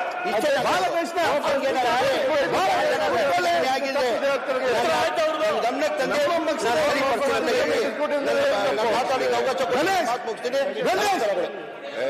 ಗಣೇಶ್ ಕೂತ್ಕೊಳ್ಳಿ, ಆಸಿಫ್ ಕೂತ್ಕೊಳ್ಳಿ. ನೋಡಿ, ನೀವು ಆಡಳಿತ ಪಕ್ಷದ ನೀವು ಕೂತ್ಕೊಳ್ಳಿ. ಗಣೇಶ್, ನೀವು ಆಡಳಿತ ಪಕ್ಷದ ಮಂತ್ರಿ ಉತ್ತರ ಕೊಡುವಾಗ ಅವ್ರು ಏನದು ಅಂತ ಕೇಳಿಕೊಡು. ನೀವು ಅಲ್ಲೆದ್ದು ನಿಂತರ ಆಗುದಿಲ್ಲ. ಮಾನ್ಯ ಅಧ್ಯಕ್ಷರೇ, 2-3 ವಿಚಾರಗಳನ್ನ ಬಹಳ ಸ್ಪಷ್ಟಪಡಿಸಿದ್ದಾರೆ ಮಾನ್ಯ ವಕ್ಫ್ ಮಿನಿಸ್ಟ್ರು ಮತ್ತೆ ಅಲ್ಪಸಂಖ್ಯಾತರ ಅಭಿವೃದ್ಧಿ ಮಂತ್ರಿ. 2-3 ವಿಚಾರಗಳನ್ನು ಬಹಳ ಸ್ಪಷ್ಟಪಡಿಸಿದ್ದಾರೆ. ಒಂದು ವೇಳೆ ದೇವಸ್ಥಾನಗಳ ಆಸ್ತಿ ಇದ್ರೆ, ಅದು ವಕ್ಫ್ ಪ್ರಾಪರ್ಟಿ ಆಗಿದ್ರೆ, ಅಂಥ ಪ್ರಾಪರ್ಟಿಗಳನ್ನು ನಾವು ಮುಟ್ಟಕ್ಕೆ ಹೋಗಲ್ಲ. ಒಂದು ವೇಳೆ ನೋಟಿಸ್ ಕೊಟ್ಟಿದ್ರು ಕೂಡ ನೋಟಿಸನ್ನು ವಾಪಸ್ ತಗೋತೀವಿ. ಈಗಾಗಲೇ ನಾನು ಹೇಳಿದ್ದೀನಿ, ಯಾರ್ಯಾರಿಗೂ ನೋಟಿಸ್ ಕೊಟ್ಟಿದ್ದೀರಿ, ರೈತರಿಗೂ ನೋಟಿಸ್ ಕೊಟ್ಟಿದ್ದೀರಿ, ಎಲ್ಲ ಜಿಲ್ಲಾಧಿಕಾರಿಗಳಿಗೂ ಹೇಳಿದ್ದೀನಿ, ಅದನ್ನು ವಾಪಸ್ ತಗೊಳ್ಳಿ ಅಂತ ಹೇಳಿದ್ದೀನಿ. ಚೀಫ್ ಸೆಕ್ರೆಟರಿನೂ ಕೂಡ ಬರೆದಿದ್ದಾರೆ. ಅದು ಒಂದು. ಎರಡನೇದು, ಅದು ಮೈಸೂರದು ಒಂದು ಪ್ರಸ್ತಾಪ ಮಾಡಿದ್ದಾರೆ. ಅಶೋಕ ನಮ್ಮ ಅವರು ಮೈಸೂರದೊಂದು ಪ್ರಸ್ತಾಪ ಮಾಡಿದ್ದಾರೆ. ಮುನೇಶ್ವರ ನಗರ ಅದರದ್ದು ಪ್ರಸ್ತಾಪ ಮಾಡಿದ್ದೀರಿ. ಆಮೇಲೆ ಶ್ರೀರಂಗಪಟ್ಟಣದ್ದು ಪ್ರಸ್ತಾಪ ಮಾಡಿದ್ದೀರಿ. ಚಿಕ್ಕಬಳ್ಳಾಪುರದ್ದು ಪ್ರಸ್ತಾಪ ಮಾಡಿದ್ದೀರಿ. As revenue minister Krishna Byregowda will reply your questions. Because he is the concerned minister also, revenue minister. ಯಾಕೆ ಕೊಟ್ಟರು, ಏನಾಗಿದೆ ಪರಿಸ್ಥಿತಿ, ಕೊಟ್ಟ ಮೇಲೆ ಏನಾಯಿತು, ಇದು ಎಲ್ಲ ಕಾಲದಲ್ಲೂ ನೋಟಿಸ್ ಕೊಟ್ಟಿದ್ದಾರೆ. ನಾನು ಈಗ ಅದನ್ನು ಮತ್ತೆ ಹಿಂದಕ್ಕೆ ಹೋಗಲ್ಲ. ಬಿಜೆಪಿ ಕಾಲದಲ್ಲೂ ಕೊಟ್ಟಿದ್ದಾರೆ, JDS ಕಾಲದಲ್ಲೂ ಕೊಟ್ಟಿದ್ದಾರೆ, ನಮ್ಮ ಕಾಲದಲ್ಲೂ ಕೊಟ್ಟಿದ್ದೀವಿ, ನೋಟಿಸ್ ಕೊಟ್ಟಿದ್ದೀವಿ. ಈಗ ನೀವೇ ಹೇಳಿದ್ದೀರಿ 2014ರಲ್ಲಿ ಮ್ಯಾನಿಫೆಸ್ಟೋನಲ್ಲಿ ನ್ಯಾಷನಲ್ ಭಾರತೀಯ ಜನತಾ ಪಕ್ಷದವರೇ ಹೇಳಿದ್ದಾರೆ, ರಿಲಿಜಿಯಸ್ ಲೀಡರ್ಗಳ ಜೊತೆ ಮಾತಾಡಿ ವಕ್ಫ್ ಪ್ರಾಪರ್ಟಿನ ಅತಿಕ್ರಮಣ ಮಾಡಿದರೆ ಅಂಥವ್ರನ್ನ ತೆರವುಗೊಳಿಸ್ತೀವಿ ಅಂತ ಹೇಳಿದ್ದೀನಿ. ಅದು ಮ್ಯಾನಿಫೆಸ್ಟೋನಲ್ಲಿ ಹೇಳಿರ್ತಕ್ಕಂಥದ್ದು. ಬೇಕಾದ್ರೆ ಓದ್ತೀನಿ ಅಂದರೆ ಓದ್ತೀನಿ, ಬೇಡ ಅಂತಂದ್ರೆ ಬೇಡ. ನಾನು ಇದನ್ನ I do not want to make it in issue. ಇದು ಎಲ್ಲ ಕಾಲದಲ್ಲೂ ಆಗಿದೆ. ಒಂದು ವೇಳೆ ರೈತರಿಗೆ ತೊಂದರೆ ಆಗ್ತಾ ಇದ್ರೆ ಅಂತ ರೈತರನ್ನ ಒಕ್ಲೇಪಿಸ್ತಕ್ಕಂಥ ಕೆಲಸವನ್ನ ಮಾಡಲ್ಲ. MB ಪಾಟೀಲ್ ಕೂಡ ಬಿಜಾಪುರದ ಬಗ್ಗೆ ಸ್ಪಷ್ಟೀಕರಣ ಕೊಟ್ಟಿದ್ದಾರೆ, ಇವರು ಕೂಡ ಸ್ಪಷ್ಟೀಕರಣ ಕೊಟ್ಟಿದ್ದಾರೆ. ಅವರು ಈಗ ಉಳ್ಕೊಂಡಿರ್ತಕ್ಕಂಥದ್ದು, ಯಾಕಂದ್ರೆ ಅಲ್ಲ ಮಾಡೋಣ, ಒಂದು ವೇಳೆ ಮಾಡದೇ ಇದ್ರೆ ಸರ್ ವಿಲ್ ವಿತ್ಡ್ರಾ ವಿತ್ಡ್ರಾ ಮಾಡಿ. ಯಾವುದು ಇನ್ನೂ ಕೂಡ ದೇವಸ್ಥಾನದ ಆಸ್ತಿ ಇಲ್ಲ, ರೈತರ ಆಸ್ತಿ ಇಲ್ಲ ಅಂತಂದ್ರೆ ಇದ್ರೆ ಆ ತರದ್ದು ತನಿಖೆ ಮಾಡಿ, ವಿಚಾರಣೆ ಮಾಡಿ, ಅದನ್ನ ತೀರ್ಮಾನ ತಗೊಳ್ತಕ್ಕಂಥದ್ದು ಮಾಡಿ. ಮಾನ್ಯ ಅಧ್ಯಕ್ಷರೇ, ವಕ್ಫ್ ಪ್ರಾಪರ್ಟಿ 1,10,000. ಕೂತ್ಕೊಳ್ಳಿ ಅಶ್ವತ್ಥನಾರಾಯಣ, ಕೂತ್ಕೊಳ್ರಿ. ಆಮೇಲೆ ಮಾತಾಡೋ ಕೂತ್ಕೊಳ್ಳಿಯಪ್ಪ. ಕೂತ್ಗಳಿಯಪ್ಪ. ವಕ್ಫ್ ಪ್ರಾಪರ್ಟಿ ಮಾನ್ಯ ಅಧ್ಯಕ್ಷರೇ, 1,10,000 ಎಕರೆ ಅಷ್ಟು ಚಿಲ್ಲರೆ, ಈಗ ಉಳ್ಕೊಂಡಿರೋದು 20,000 ಎಕರೆ. ಅದರಲ್ಲಿ ಇನಾಮ್ ಅಬಾಲಿಷನ್ ಆಕ್ಟ್ನಲ್ಲಿ ಕೆಲವಷ್ಟು ಎಕರೆ ಹೋಯ್ತು, ಲ್ಯಾಂಡ್ ರಿಫಾರ್ಮ್ಸ್ ಆಕ್ಟ್ನಲ್ಲಿ ಕೆಲವು ಎಕರೆ ಹೋಯ್ತು, ಬೇರೆ ಬೇರೆ ಕಾರಣಗಳಿಗೆ ಅಕ್ವರೆ ಮಾಡ್ಕೊಂಡಿರ್ತಕ್ಕಂಥ ಕಾರಣಗಳಿಗೋಸ್ಕರ ಸ್ವಲ್ಪ ಎಕರೆ ಹೋಯ್ತು. ಎಲ್ಲ ಹೋಗಿ ಇನ್ನು ಉಳಿದಿರ್ತಕ್ಕಂಥದ್ದು 20,000 ಎಕರೆ ಚಿಲ್ಲರೆ ಉಳಿದಿದೆ. ಅದನ್ನ ರಕ್ಷಣೆ ಮಾಡಬೇಕೋ ಬೇಡವಾ? ನೀವೇ ರಕ್ಷಣೆ ಮಾಡಬೇಕು ಅಂತ ಹೇಳಿದ್ದೀರಿ. ರಕ್ಷಣೆ ಮಾಡಬೇಕೋ ಬೇಡ? ಒಂದು ವೇಳೆ ಅದನ್ನು ರಕ್ಷಣೆ ಮಾಡುವಾಗ ಅತಾಚುರ್ಯದಿಂದ ಕಣ್ತಪ್ಪಿ ಏನಾದರೂ ನೋಟಿಸ್ಗಳು ಹೋಗಿದ್ರೆ, ರೈತರಿಗೆ ನೋಟಿಸ್ಗಳು ಒಪ್ಪಿಸ್ತಕ್ಕಂಥ ಕೆಲಸ ನಡೆದಿದ್ರೆ ಅದನ್ನು ಮಾಡೋಣ. ಹಿಂದೀಕರಣ ನಿಮ್ಮ ಕಾಲದಲ್ಲೂ ಆಗಿದೆ, ನಮ್ಮ ಕಾಲದಲ್ಲೂ ಆಗಿದೆ. ರೆವಿನ್ಯೂ ಡಾಕ್ಯುಮೆಂಟ್ RTC ತಿದ್ದುಪಡಿ ಮಾಡಿರ್ತಕ್ಕಂಥದ್ದು ಕಾಲಂ ನಂಬರ್ 9, ಕಾಲಂ ನಂಬರ್ 11 ನಿಮ್ಮ ಕಾಲದಲ್ಲೂ ಆಗಿದೆ, ನಮ್ಮ ಕಾಲದಲ್ಲೂ ಆಗಿದೆ. ಕಾನೂನು ಇತ್ತು ಅದಕ್ಕೋಸ್ಕರ ಮಾಡೋದು ಅಂತ ನೀವು ಹೇಳ್ತೀರಿ. ನಾವು ಯಾತಕ್ಕೆ ಮಾಡಿದ್ರು? ಕಾನೂನು ಇದ್ದದನ್ನ ಮಾಡಿದೀವಿ. It is A central act. ಕಾನೂನು ಇದ್ದದ್ರಿಂದ ಮಾಡಿದೀವಿ. ಅದರಿಂದ let mister Krishna Byregowda revenue ಮಂತ್ರಿ ಉಳಿದದಕ್ಕೆಲ್ಲ ಉತ್ತರ ಕೊಡ್ತಾರೆ. ನಿಮಗೆ ಸಮಾಧಾನ ಆಗೋ ರೀತಿಯಲ್ಲಿ ಅವರು ಉತ್ತರ ಕೊಡ್ತಾರೆ.